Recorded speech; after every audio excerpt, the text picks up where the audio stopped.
자리에 성령의 충만함으로 함께하여 주시고, 또 오늘 예배에 참석하신 모든 분들이 예수님 만나는 예배 될 수 있도록 기도해 주시고, 또 말씀을 전하는 제가 성령 충만하여서 주의 온전한 말씀 전할 수 있도록 우리 합심해서 함께 기도하겠습니다.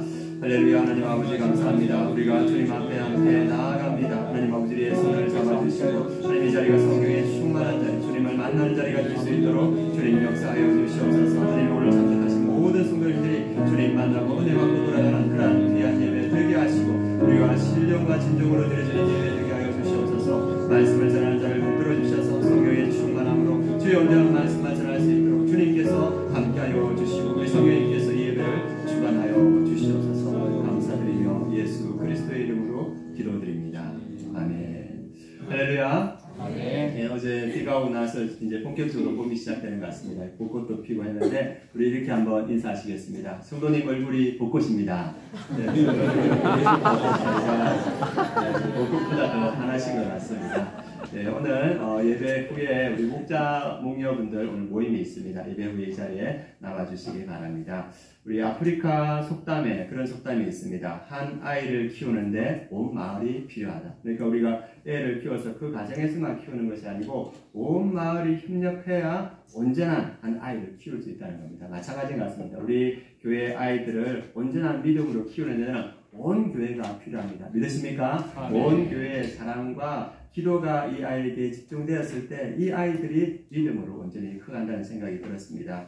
그래서 우리 이 마음으로 우리가 오늘 말씀 제목이 젊은이를 교회로 이끄는 교회인데, 이건 우리 교회의 표입니다. 표인데, 우리 교회가 지금 이제 우리 다음 세대를 양육하고 있는데, 우리가 멘토 목사님이 말했듯이 지금 우리 교회가 지금 성도님들의 수준이 피크에 올라 있다, 이렇게 말씀하시더라고요. 저도 한 5개의 교회를 다녀봤는데, 섬겨봤는데, 우리 교회가 참 훌륭한 교회라는 생각이 들었습니다. 잘 훈련받고 헌신되고, 그리고 멘토 목사님 말씀대로 찬양대는 지금 피크에 올라와 있고 네, 그리고 앞에 성가대 피크에 올라와 있고, 찬양대도 오늘 하는데 감동이 되고 눈물이 되고, 이 찬양대도 지금 피크에 올라와 있는 것 같아요. 네, 또 어디가 피크에 올라와 있냐? 애찬TV 피크에 올라와 있어요.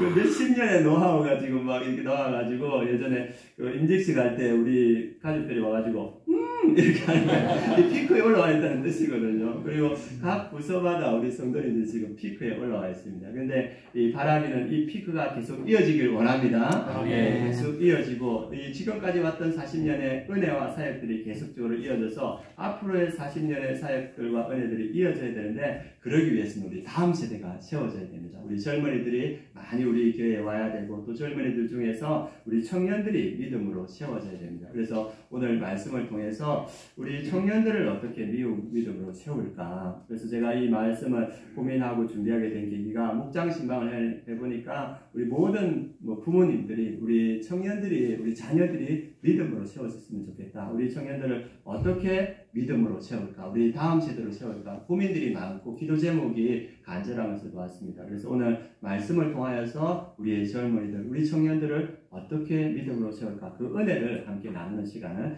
가졌으면 좋겠습니다. 우리가 이 말씀을 준비하면서 제가 받았던 말씀이, 마음이 뭐냐면, 하나님은 우리를 축복하길 원하신다는 겁니다. 믿으십니까? 아멘. 하나님은 우리 모든 성도님들을, 그의 자녀들을 축복하기를 원하십니다. 하나님이 우리를 축복하기를 원하시는데 무엇으로 축복하냐면 하나님의 말씀으로 축복하십니다. 믿으십니까? 하나님은 우리를 다 축복하시는데 말씀으로 축복하십니다. 우리가 알다시피 하나님이 인간을 창조하시고 그들에게 복을 주시는데, 창세기 1장 28절에 이렇게 말씀합니다. 하나님이 그들에게 복을 주시며, 이제 복을 주십니다. 그 다음에 이어지는 말이, 하나님이 그들에게 이르시되, 말씀하시되, 복을 주시는데 말씀으로 복을 주신다는 겁니다. 그리고 생육하고 번성하고 땅에 충만하라, 땅을 정복하라, 바다의 물고기와 하늘의 새와 땅에 움직이는 모든 생물을 다스리라 하시니라. 그래서 하나님은 말씀으로 우리를 축복하시는데, 이 첫 번째 이 문화 명령이 우리의 죄성을 인해서 온전히 우리에게 축복으로 이루어지지 못했습니다. 그래서 인간이 생육하고 번성할 때마다 결국은 심판과 저주의 길로 갔는데, 예수 그리스도가 이 땅에 오셔서 그분의 복음이 선포되는 곳, 그분의 복음을 받아들이는 사람들마다 이 온전한 축복을 누리게 됐다는 것을 성경은 말해주고 있습니다. 그래서 이 말씀에서 우리가 알기 원하는 건 뭐냐 하면, 하나님은 우리를 축복하기를 원하신다. 그리고 하나님은 그 말씀으로 우리를 축복하신다. 그러면 그 축복하신 말씀이 우리의 실제적인 삶이 되기 위해서, 우리에게 복이 되기 위해서 어떻게 해야 되는가? 신명기 5장 29절 말씀이 있습니다. 6장 위에 29절 말씀 같이 한번 읽어보도록 하겠습니다. 신명기 5장 29절 같이 읽겠습니다. 다만 그들이 항상 이 같은 마음을 품어 나를 경외하며 내 모든 명령을 지켜서 그들과 그 자손이 영원히 복받기를 원하노라. 어떻게 하나님의 그 축복하신 축복이 우리의 것이 될 수 있는가? 내 모든 명령, 하나님의 모든 말씀을 지켜서 그들과 그 자손이 영원히 복받기를 원하노라. 하나님이 축복하신 그 말씀을 받아서 지킬 때 그 축복이 우리에게 임한다는 겁니다. 유대인들이 가장 중요하게 생각하는 축복의 말씀이 오늘 이 쉐마 이스라엘 신명기 6장 4절에서 9절 말씀입니다. 하나님께서 지금 축복의 말씀을 선포하십니다. 그럼 이스라엘 백성은 어떻게 해야 되겠습니까? 들어야 되겠죠. 그래서 이 6장 4절이 어떻게 시작하냐 하면 쉐마 이스라엘, 들으라 이스라엘로 시작합니다. 우리 4절 말씀 같이 한번 읽어보겠습니다. 이스라엘아 들으라, 우리 하나님 여호와는 오직 유일한 여호와이시니. 하나님의 말씀이 축복이 말씀을 통해서 선포됩니다. 그러면 이스라엘 백성들이 그 말씀을 듣고 지키겠죠. 그래서 오늘 이 말씀은 하나님이 우리를 축복하기 위한 말씀이고, 그리고 그 축복이 우리에게 이루어지기를 원하는 말씀입니다. 그러면 우리가 그 말씀을 듣고 지킬 때 이것이 우리에게 축복이 되는 줄 믿습니다. 그러면 그 축복이 우리의 삶에 실제적으로 이루어지기 위해서 어떻게 해야 되는가? 먼저 5절을 한번 같이 읽어보도록 하겠습니다. 읽겠습니다. 너는 마음을 다하고 뜻을 다하고 힘을 다하여 내 하나님 여호와를 사랑하라. 하나님의 축복이 우리의 삶에 임하는 첫 번째 우리가 지켜야 될 그 말씀 뭐냐면, 너는 마음을 다하고 뜻을 다하고 힘을 다하여 내 하나님 여호와를 사랑하라. 이 말씀이라는 겁니다. 이 말씀, 우리의 신앙의 본질이 무엇인가? 하나님을 사랑하는 겁니다. 마음과 뜻과 힘을 다하여서 하나님을 사랑하는 것이 우리 신앙의 본질이고, 우리가 자녀들에게 가르치고자 하는 신앙의 그 교육의 그 핵심이 뭐냐면 우리 자녀들이 하나님을 사랑하는 것입니다. 사랑할 때 하나님의 은혜가 임하기 때문입니다. 요즘 이렇게 보면 우리가 관계들을 말할 때 give and take라고 하지 않습니까? 내가 준 만큼 나가 받고 싶다. 그래서 우리가 밥을 여러 번 샀는데 저 사람이 안 산다. 그럼 우리 안 사지 않습니까? 저 사람은 안 논다. 네, 그 관계가 소홀해지고. 그래서 give and take가 일반적인 어떤 인간적인 관계입니다. 그래서 또 많은 사람들이 어떻게 하냐면 이 사람들이 저 사람에게서 얻어낼 것만큼 얻어내고 그 다음에 관계를 끊어버리고, 그런 관계들도 참 많습니다. 요즘 보면 연예인들의 어떤 사귐 이런 거 보면 이렇게 하다가 관계를 끊어져 버리지 않습니까? 그러니까 그것들이 서로를 향한 파괴적인 관계를 되는 모습을 봅니다. 그래서 최고의 관계, 최고의 아름다운 관계는 사랑입니다. 믿으십니까? 그래서 주님께서 우리에게 어떤 관계를 요구하시냐면 사랑의 관계를 요구하십니다. 사랑의 관계가 되면 나에게 필요한 것들을 요구하는 것이 아니고, 내가 누군가를 사랑하게 되면 나의 가장 귀한 것을 그 사람에게 줄 수 있고, 그 사람도 가장 귀한 것을 이 상대편에게 주는 그런 관계가 되는 겁니다. 예전에 보니까 어떤 여인이 아니고 연인이 말씀을 잘해야 되죠, 제가. 예. 예, 연인이 이렇게 서로 사귀는데 보니까 카드를 주더라고요, 카드를. 네, 카드를 줘서 써라고 이렇게. 여러분들 카드 받아보셨습니까? 네, 서로를 신뢰하고 믿으니까 가장 좋은 것을 주고 싶은 거죠. 그런데 우리 하나님은 우리를 사랑하셔서 가장 좋은 것을 주셨습니다. 믿으십니까? 그 가장 좋은 것이 뭐냐 하면 예수 그리스도신 거예요. 우리가 죄로 인하여서 심판과 저주를 받을 수밖에 없는 우리의 인생이었는데, 그 창세기에 보면 그 번성할수록 하나님의 심판과 저주가로 가는 그 인생에게 하나님께서는 예수 그리스도를 주셔서 예수 그리스도를 믿는 자가 그 죄에서 해방되어서 하나님의 자녀가 되고 하나님의 축복을 받는 백성이 되었습니다. 그것을 누가 말해주냐 하면 사도 바울이 말해줍니다. 사도 바울은 자기의 모습을 보러 뭐라 하냐면, 오라 나는 공고한 자로다. 누가 이 사망의 몸에서 나를 해방하랴. 그러니까 자기가 죄에게 꽉 묶여서 자기가 어떻게 할 수가 없다는 거예요. 그래, 공고하다는 말은 비참하다는 거예요. 나는 비참하다. 무엇 때문에 비참합니까? 죄 때문에 비참하다는 거예요. 이 비참한 상황에서 자기를 벗어나게 해줄 사람이 없다는 거예요. 근데 누가 계십니까? 예수 그리스도. 그분을 통하여서 이 죄의 사슬에서 풀려나서 자유하게 되고 하나님의 자녀가 되어서 하나님의 축복이 되었다고 사도 바울은 말합니다. 하나님께서 우리에게 주신 가장 큰 선물은 무엇입니까? 예수 그리스도. 하나님께서 우리에게 주신 가장 큰 축복은 뭡니까? 예수 그리스도. 예, 그것을 성경은 우리에게 말해주고 있습니다. 그래서 우리가 하나님과 사랑의 관계가 되었을 때 하나님은 우리에게 가장 큰 축복인 예수 그리스도를 주시고 그 예수 그리스도뿐만 아니라 모든 것을 우리에게 주시는 겁니다. 그리고 하나님을 사랑하는 우리도 우리의 가진 가장 귀한 것을 드리지 않습니까? 우리 성도님들이 그래야 하십니까? 시간을 드리고 물질을 드리고 우리의 가장 귀한 것을 하나님께 드리는 인생이 되는 겁니다. 하나님도 우리에게 가장 귀한 것을 드리고 우리도 하나님께 가장 귀한 것을 드리고 그 가운데 하나님의 역사가 일어나는 겁니다. 그래서 신앙의 핵심이 무엇이냐? 너는 마음을 다하고 뜻을 다하고 힘을 다하여 내 하나님 여호와를 사랑하라. 이것이 신앙의 핵심이라고 말하고 있습니다. 로마서 8장에 우리를 사랑하시는 하나님께서 우리에게 주신 것이 무엇인지를 말해주고 있습니다. 로마서 8장 32절 말씀 같이 한번 읽어보겠습니다. 자기 아들을 아끼지 아니하시고 우리 모든 사람을 위하여 내주시니가 어찌 그 아들과 함께 모든 것을 우리에게 주시지 아니하겠느냐. 자기 아들을 아끼지 아니하시고 우리와 사랑의 관계가 되시는 우리 하나님께서 자기 아들, 가장 귀한 자기 아들을 우리에게 주셨고 또 우리 모든 사람을 위하여 내주신 그 아들을 내주시니가 어찌 그 아들과 함께 모든 것을 우리에게 주시지 않겠느냐. 하나님과 사랑의 관계가 되면 하나님은 우리에게 모든 것을 주십니다. 네, 그것을 우리가 누리고 있고 우리가 바라는 건 뭐냐면 우리의 자녀도 하나님과 이러한 관계가 되길 원한다는 겁니다. 그래서 하나님이 우리에게 주시는 축복이 뭐냐?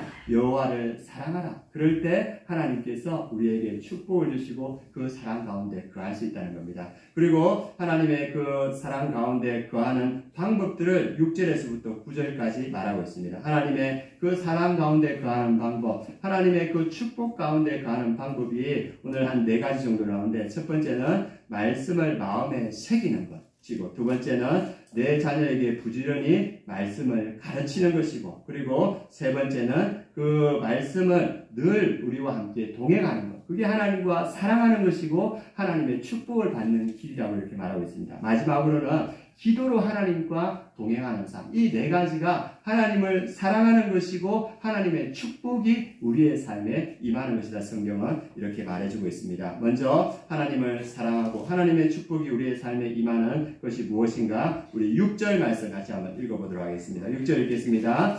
오늘 내가 내게 명하는 이 말씀을 너는 마음에 새기고. 첫 번째 하나님을 사랑하고 하나님의 축복이 우리의 마음에 임하는 방법이 뭐냐면 하나님의 말씀을 너는 마음에 새기라 이렇게 말합니다. 이 새기라는 말은 레브 루아 카타브 이렇게 해가지고 마음판에 새기라는 겁니다. 여러분들 새겨 보셨습니까?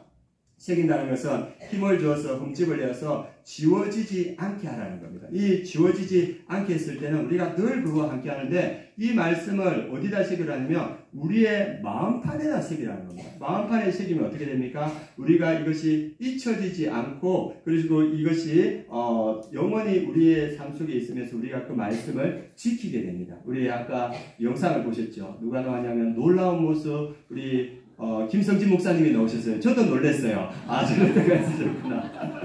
네, 저런 때가 있으셨구나. 또 회복되실 겁니다. 우리. 네. 네, 전 믿습니다. 네, 그 김성진 목사님 이야기하는 게 유도를 예전에 했었거든요. 미국에서 도대회까지 나갔었대요. 도대회가 나갔는데, 왜냐하면 연습을 이렇게 그렇게 많이 한다는 거예요. 그 몸에 새기는 거예요. 그 패턴을 몸에 새기는 겁니다. 그래가지고 유도를 하다 보면 딱 유도를 하다 경기를 하다가 자기가 연습했던 패턴이 오면 바로 그게 나온다는 거예요. 자기가 생각하지 않아도 그 패턴이 나와서 경기에서 이기게 된다는 거예요. 마음에 새기면 그 패턴이 우리의 삶을 인도합니다. 믿으십니까? 아멘. 말씀이 우리 마음에 새겨지면 그 상황이 나오면 우리가 말씀대로 순종할 수 있게 된다. 이것이 하나님의 우리에게 주시는 축복이라고 말하고 있습니다. 그래서 하나님을 사랑하는 것은 무엇인가? 말씀을 우리 마음에 새기고 그 말씀을 지키는 것이라고 이렇게 말하고 있습니다. 그 성경에서 요한복음 14장 21절에도 독이란 말씀을 말합니다. 말씀을 지키는 것이 여호와를 사랑하는 것이다. 한번 보도록 하겠습니다. 요한복음 14장 21절 같이 읽겠습니다. 나의 계명을 지키는 자가 나를 사랑하는 자니 나를 사랑하는 자는 내 아버지께 말씀을 받으시고 나도 그를 사랑하여 그에게 나를 나타내리라. 그래서 우리 예수님이 하는 나의 계명, 예수님의 계명, 하나님의 말씀을 지키는 자가 나를 사랑하는 자다. 그 자에게 어떤 일이 나타나? 나를 사랑하는 자는 내 아버지께 사랑을 받을 것이요 나도 그를 사랑하여 그에게 나를 나타내리라. 하나님을 사랑하여서 그 말씀을 지키는 자에게 하나님의 사랑이 임하고 예수 그리스도의 사랑이 임하고 예수 그리스도가 그의 삶에 나타난다는 겁니다. 그리고 23절에도 말하고 있습니다. 같이 읽겠습니다.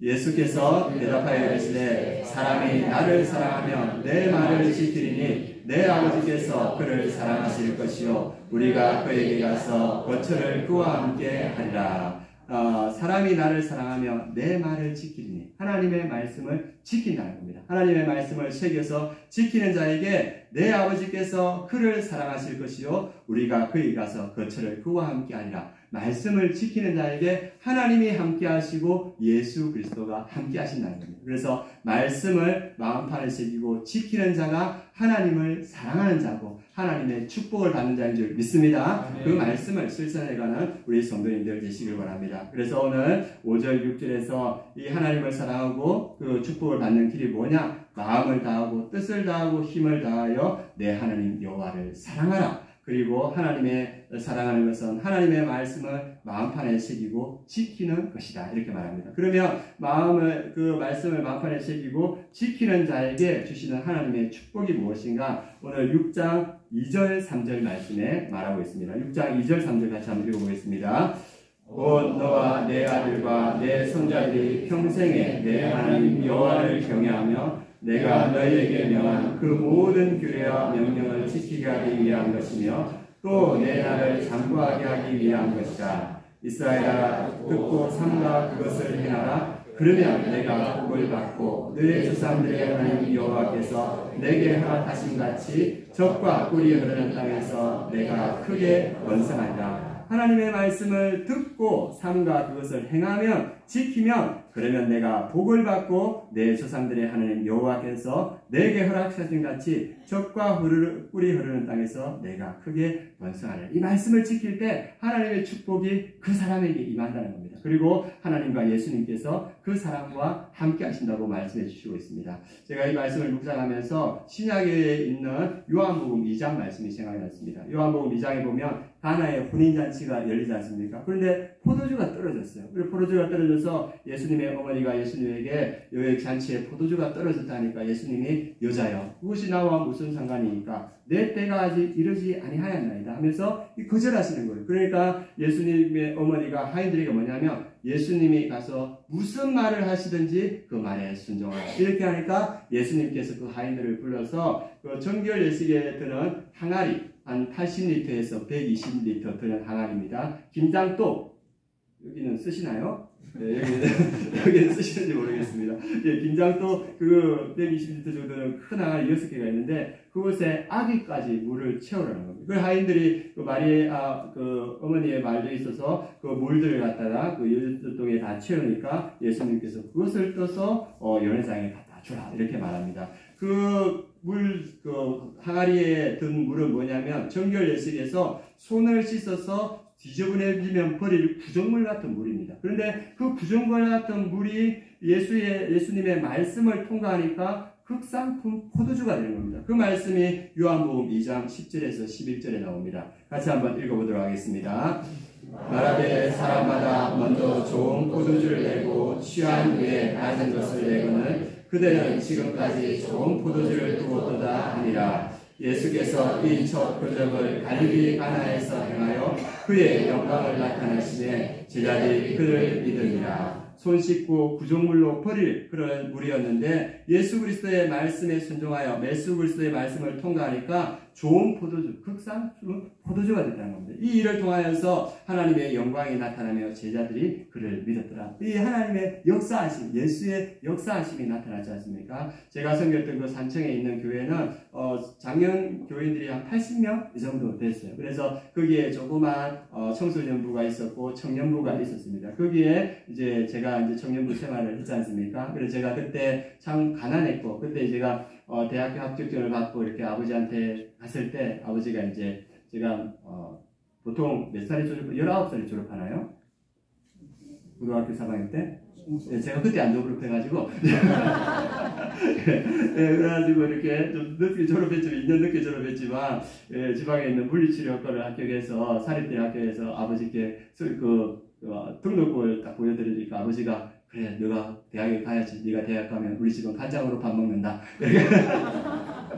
그래가지고 대학을 포기하고 산업대에 처음으로 이렇게 들어갔거든요. 그래서 가난하고 우리 집은 저를 받쳐주지 못하고 강박증이 있지 않습니까? 그 잘못된 생각들이 끊임없이 괴롭히니까 그 통증이 머리에 톱을 켜는 것 같이 이렇게 괴롭고 또 어떨 때는 이렇게 막 너무 아프니까 이 살을 칼로 찢었는데 그 위에 소금을 뿌린 듯이 그렇게 아프더라고요. 그때 예수님께서 저를 찾아오셔서 저를 만나주시고 그래서 그 가운데 기도하지 않으면 살 수 없는 인생이 되어서 날마다 기도하면서 제가 어떤 생각이 들었냐면 나 기도에 중독된 것 같다 이런 생각이 드는 거예요. 그런데 기도하지 않으면 살 수가 없더라고요. 그래서 제가 봤을 때 그때는 제 인생이 부정물같이 누가 손 씻고 버릴 그런 인생이었습니다. 그런데 제 인생이 예수 그리스도를 만나고 제 인생을 예수 그리스도께 드리고 말씀 가운데 순종하여 나갈 때 주님께서 지금 이렇게 주의 영광스러운 자리에 앉혀주셨습니다. 우리의 삶이 어떠한 삶이든 우리의 삶을 예수 그리스도께 내어드릴 때 그 구정물 같은 인생도 극상품 포도주로 만들어주시는 줄 믿습니다. 그 조그만 교회, 가난한 교회에서 제 친구 건우가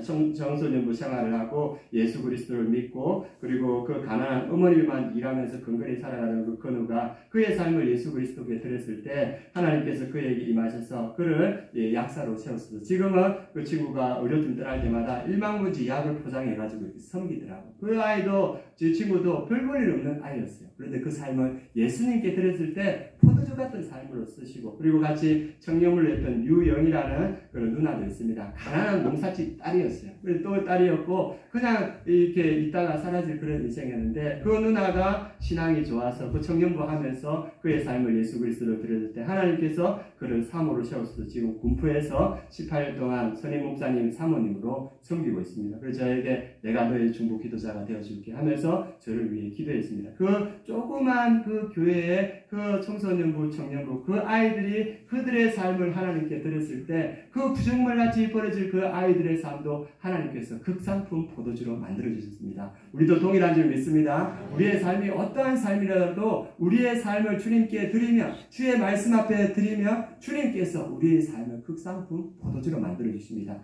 여러분들이 그 정인이고 하나님께서 여러분들을 지금도 그렇게 들어쓰시고 계시고 그리고 또 여기에 그렇게 하나님께서 극상품 포도주로 만들어가는 그러한 인생도 있는 줄 아십니다. 그리고 제가 저가 소망하고 우리 성도님들이 소망하기를 뭐냐 하면 우리 청년들을 위한 하나님의 축복이 예배된 줄 믿습니다. 우리 청년들을 위해서 하나님의 축복을 예배하고 계세요. 우리 청년들이 이제 앞으로 이제 청년부 모임을 가지고 청년부들 이렇게 세워갈 건데 우리 청년들이 지금 어떠한 모습인지 모르지만 그들의 삶을 하나님께 드리며 하나님께서 그들의 삶을 들어서 그들의 극상품 포도주로 만들어 주셔서 오늘 이 말씀대로 하나님의 영광을 나타내며 하나님을 믿게 하는 그러한 역사가 나타날 줄 믿습니다. 이것이 저의 소망이고 우리 성도님들의 소망인 줄 믿습니다. 그래서 우리 축복이 연약하지만 우리의 삶을 드렸을 때 하나님께서 쓰시는 이 축복이 저와 우리 청년들에게 우리 성도님들에게 함께하길 바랍니다. 그리고 오늘 말씀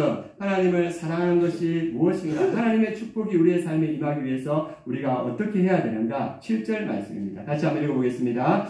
내 자녀에게 부르짖니 가르치며 집에 앉았을 때든지 길을 갈 때든지 누워있을 때든지 일어날 때든지 이 말씀을 강론할 것이며 하나님을 사랑하는 것이 무엇인가 하나님의 축복이 우리에게 임하는 길이 무엇인가 7절에서 내 자녀에게 부지런히 가르치라 이렇게 말하고 있습니다. 우리 자녀들에게 그 말씀을 부르짖으니 가르치는 것이 우리 하나님을 사랑하는 것이고 우리의 삶에 하나님의 축복이 임하는 길입니다. 그래서 우리 조금 전에도 이렇게 그 가정 예배에 대한 간증을 나눴습니다. 우리 가정에서 신앙 교육이 이루어져야 됩니다. 이게 하나님께서 우리에게 하신 명령이고 축복의 통로라고 이렇게 말하고 있습니다. 그런데 여러분들도 보셨다시피 가정 예배가 쉽지만은 않습니다. 제가 이제 우리 조카들 모아놓고 가정 예배 드리려 할 때 극심한 영적 저항이 있습니다. 이게 느껴지는 거예요. 그래 한 번은 절대 이렇게 모였는데 드려야 되는데 하나님 드려야 되는데 그래서 좀 드리는 분위기는 아니고 그래가지고 그때 하나님이 지혜를 주셔서 설이었기 때문에 우리 조카들에게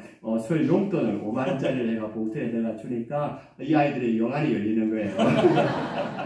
영안이 열리고 마음이 열리고 그러면서 예배드리려 하니까 하면서 이렇게 다 모여드리고 그리고 같이 이렇게 예배드리면서 하나님의 축복의 말씀을 나누고 그리고 또 이 그 조카들이 자기 이야기를 하더라고. 그 조카 중에 한 명은 내가 왜 교회 안 다니냐. 제가 고등부 때 교회 다녔는데 교회 앞에서 열심히 섬기던 아이들이 숨어서 담배 피는 그런 모습 보고 이거 아니다 하면서 자기가 끌었다는 겁니다. 그래서 우리가 가정 예배를 드릴 때 하나님의 은혜가 임할 때 우리 자녀들의 마음이 열리고 그것이 하나님의 은혜가 임하는 겁니다. 어떤 분은 이 자녀가 이 아들이 나쁜 친구들하고 어울려가지고 어떻게 할 수가 없는 거예요. 한국에서는 이 아이를 도저히 교육을 시킬 수가 없는 거예요. 그래서 어떻게 했냐면 미국으로 데려갔어요. 너 여기서 공부해라고 아버지가 오려하니까 그 아들이 나 절대 여기 못 있는다. 나 아버지 따라갈 거다. 이렇게 하는 거예요. 그래서 아버지가 이 아들 때문에 많은 눈물을 흘렸다고 합니다. 그런데 따라오려는 아들을 이렇게 그날 마지막 밤에 그 아버지와 아들과 그 하숙 주인과 같이 예배를 드리는데 가정 예배를 드리는데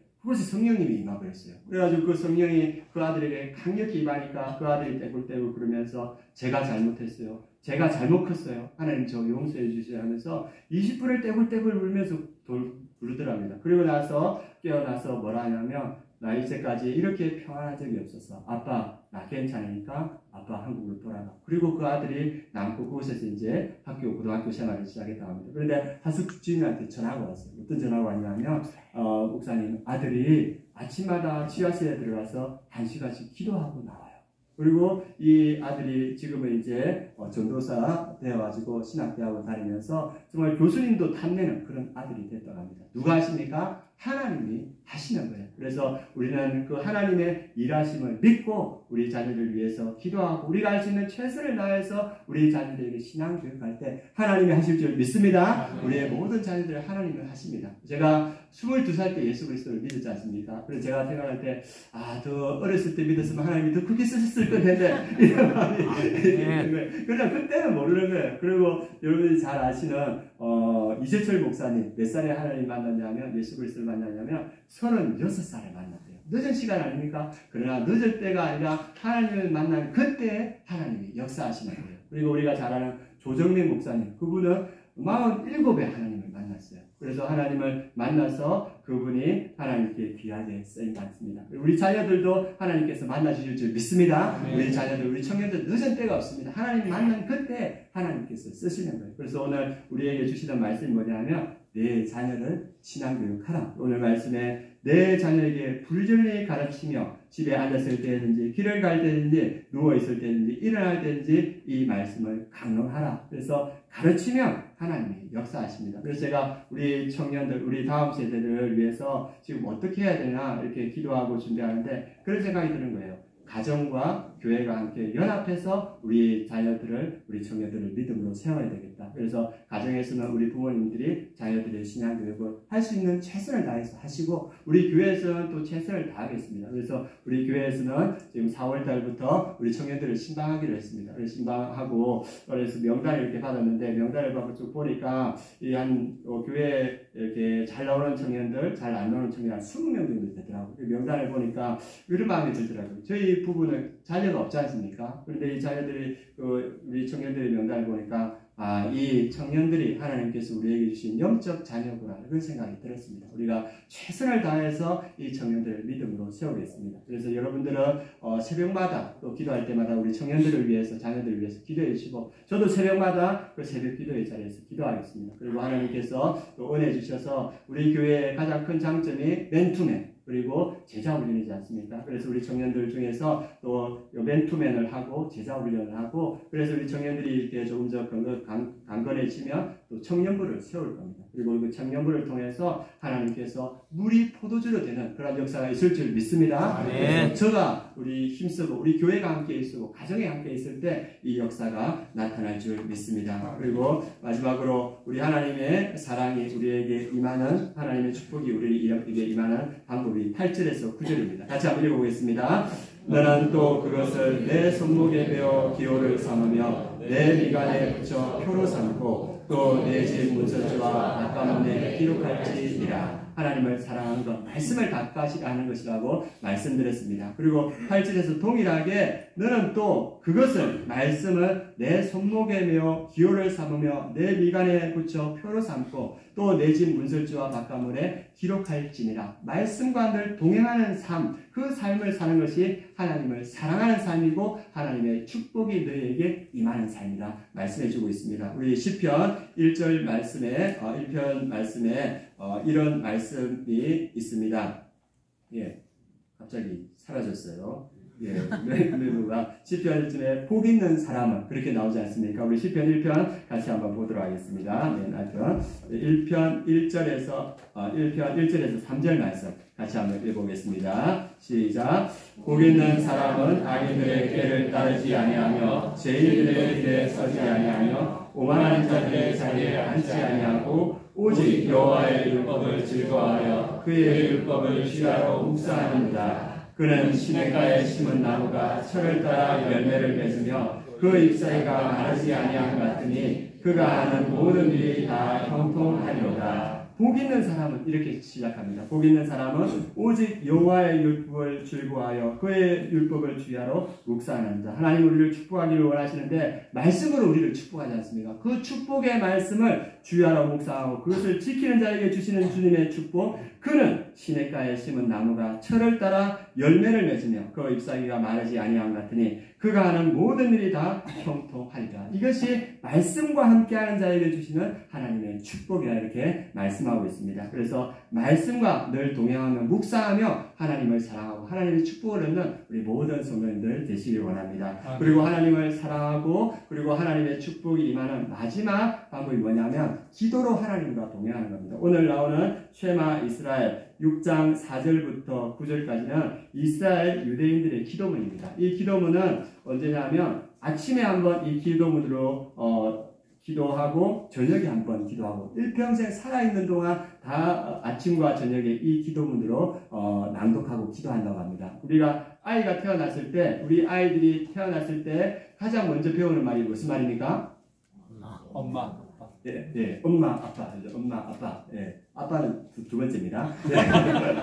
예, 엄마, 아빠. 그리고 그 다음에 이것저것이라고 하더라고요. 그런데 이스라엘에서는 유대인들은 어떻게 하냐면 태어나자 말하려고 할 때 뭘 가르치냐면 쉐마 이스라엘 이걸 가르친다고 합니다. 그래서 쉐마 이스라엘 들으라. 우리 하나님 여호와는 오직 유일한 여호와시니 이 말씀, 이 기도문을 가르친다는 거예요. 그리고 유대인들이 죽을 때 마지막으로 그들이 하는 기도가 뭐냐면 이스라엘아 들으라. 우리 하나님 여호와는 오직 유일한 여호와시니 태어나면서 가장 먼저 배우는 이 말씀이고 죽을 때 가장 나중에 하는 말씀이 이 말씀이고 일평생 살아가면서 하는 기도문이 이 기도문으로 하는 기도라는 겁니다. 그래서 우리에게 하나님의 은혜와 축복이 임하는 길이 뭡니까? 하나님의 말씀으로 기도하는 겁니다. 기도하는 것이 하나님을 사랑하는 것이고 그리고 하나님의 축복이 우리의 삶에 임하는 것이다. 그래서 이스라엘 백성들은 평생 자기가 살아있는 평생은 이 말씀으로 기도를 한다고 합니다. 우리가 지금 사순절을 지내고 있습니다. 우리 사순절을 지내는 우리에게 주님이 주시는 말씀, 기도로 초청하는 말씀이 있습니다. 우리 마태복음 26장 말씀 같이 한번 보도록 하겠습니다. 26장 우리 40절에서 41절 말씀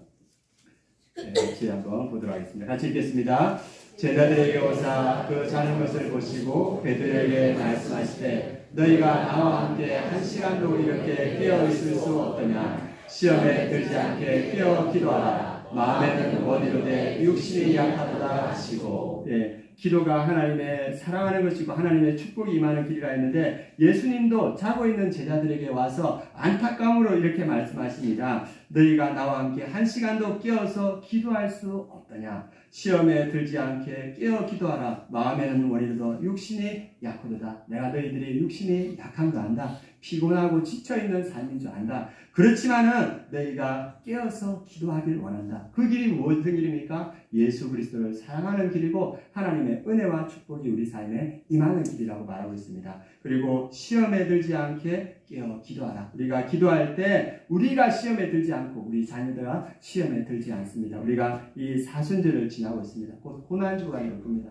우리가 육신이 피곤합니다. 얼마나 많이 피곤합니까? 그러나 주님께서 우리를 부르시는 것은 뭐냐? 육신이 약하고 피곤한 걸 알지만 너희가 깨어서 기도하기를 원한다. 너희를 위해서 기도하고 너희 자녀를 위해서 기도하기를 원한다. 주님은 우리를 그 기도의 자리, 축복의 자리, 은혜의 자리로 우리를 부르시고 있습니다. 우리가 피곤한 가운데 우리의 몸을 일으켜 기도할 때 어떤 일이 일어나는가 한 가지 이야기만 하고 오늘 말씀을 마치겠습니다. 6.25 동란에 유엔 연합사령부 전투가 있었다고 합니다. 그 전투 중에서 미군이 가장 많이 죽었던 전투가 38선 고지 주변에서 벌어졌던 전투인데 하트 브레이크 리지, 하트는 마음이죠. 브레이크는 깨졌다는 뜻입니다. 리지는 고지인데 그곳에서 너무나 많은 미군이 죽어서 그래서 미군들의 그 애인들이 그리고 어머니들의 마음이 너무나 많이 깨어져서 그 고지 전투 이름을 하트 브레이크 리지라고 합니다. 그래서 그 전투에서 이게 이제 처음에 해가지고 중공군과 그리고 북한군들이 연합해서 이 고지를 타격하고 수없이 총탄을 쏟아붓고 여기서는 미군들이 사물을 파고 그곳에서 이게 뺏겨지지 않기 위해서 끊임없이 이렇게 대항하고 그러면서 오랜 시간을 하면서 수많은 그 군인들이 죽어갔다고 합니다. 그런데 그 전투 중에서 이렇게 전투를 하다 보니까 이 미군 중에 한 명이 이 전투하다가 들어오지 못하고 총탕을 맞았어요. 그래가지고 이 참호에서 15m에서 20m 이렇게 떨어진 그곳에서 총탄에 맞아 죽어가고 있는데 누가 거기에 나가겠습니까? 그래서 아무도 나가지 못하고 그 상황을 보고 있는데 이 상사가 보니까 한 이등병이 이렇게 이상한 행동을 하는 거예요. 보니까 계속 자기 시계를 이렇게 보는 거예요, 이등병이. 그래가지고 이 상사가 참 이상하다 했는데 시계를 딱 보더니까 9시가 되니까 이 이등병이 뛰어나가는 거예요. 뛰어나가서 그 총탄을 막 쏟아 비오듯이 쏟아내는데 그 뛰어나가서 그 부상자를 자기가 업고 들어오는 거예요. 그래가지고 이렇게 응급처치를 하고 그 생명을 살리는 거예요. 그래가지고 이 교전이 이제 끝나고 나서 그 상사가 그 이등병에 가서 야, 너 대단하더라. 너 어떻게 그런 용기가 있냐. 그런데 내가 보니까 너 이상하던데 너 딱 시계를 계속 보더니만 9시가 되니까 너 뛰어나오는데 왜 그랬어? 이렇게 물어보니까 그 이등병이 제가 한국에 오기 전에 저희 어머니가 그렇게 말했습니다. 톰이 내가 한국 시간으로 9시만 되면 너를 위해서 기도하는 시간인 줄 알아라.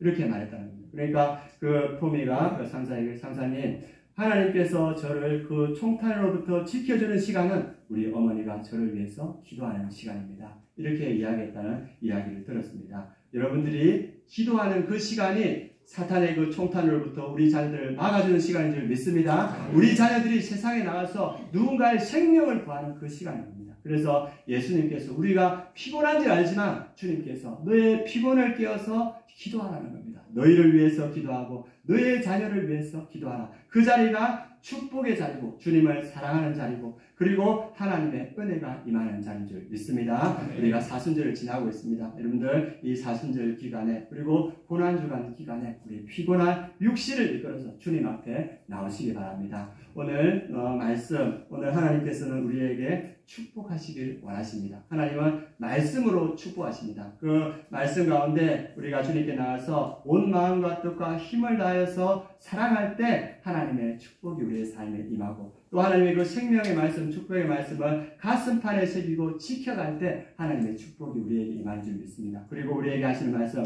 이 축복의 말씀을 너희 자녀들에게 가르치라. 그럴 때 하나님이 사랑하시는 우리 자녀들에게 하나님의 그 축복이 임할 줄 믿습니다. 우리가 우리 자녀들에게 지금은 눈물을 흘리며 씨를 씻는 시간이라는 생각입니다. 묘목을 심는 시간 그리고 때가 지나면 단을 거두는 시간이 올 줄 믿습니다. 어제가 무슨 날인지 아십니까? 네, 식목일. 네, 나무 씹으신 분 계십니까? 예, 아마 좋죠.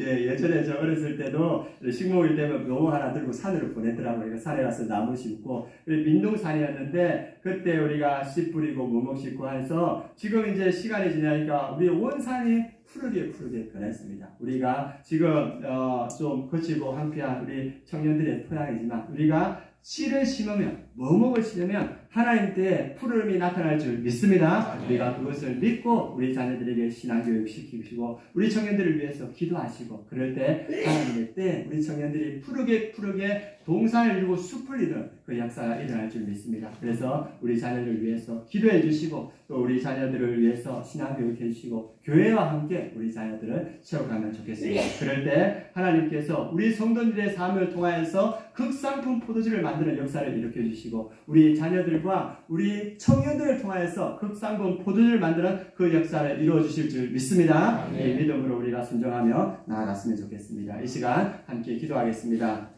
하나님, 우리가 주님을 사랑합니다. 주님을 사랑하는 그 마음으로 하나님의 말씀을 우리 마음판에 새기고 순종하여 나아가게 하여 주시옵소서. 또 하나님, 우리 자녀들에게 신앙교육을 시키게 하시고 우리 자녀들, 청년들을 믿음으로 세워나가게 하여 주시옵소서. 또 말씀과 늘 동행하는 우리의 삶이 되게 하여 주시옵소서. 우리의 자녀들이, 우리 청년들이 믿음으로 세워지게 하여 주시옵소서. 우리 합심해서 함께 기도하겠습니다. 할렐루야. 하나님 아버지 감사합니다. 오늘 우리에게 생명의 말씀을 주심을 주님 감사합니다. 우리가 주님 앞에 나아갑니다. 하나님 아버지 역사하여 주시옵소서. 주님을 사랑하는 그 사랑으로 우리가 주의 말씀을 마음판에 새기고 그 말씀에 순종하며 지쳐나가는 우리 모든 성도님들 될 수 있도록 주님 역사하여 주시옵소서. 또 말씀이 하나님 아버지 생명이 되어서 우리 자녀들에게 이어질 수 있도록 주님 역사하여 주시옵소서. 가정에서, 교회에서 우리의 자녀들과 우리의 청년들을 믿음으로 양육하게 하시고, 하나님 우리의 자녀들이 극상품 포도주가 되어서 하나님의 영광을 드리는 그런 역사가 나타날 수 있도록 주님 역사하여 주시옵소서.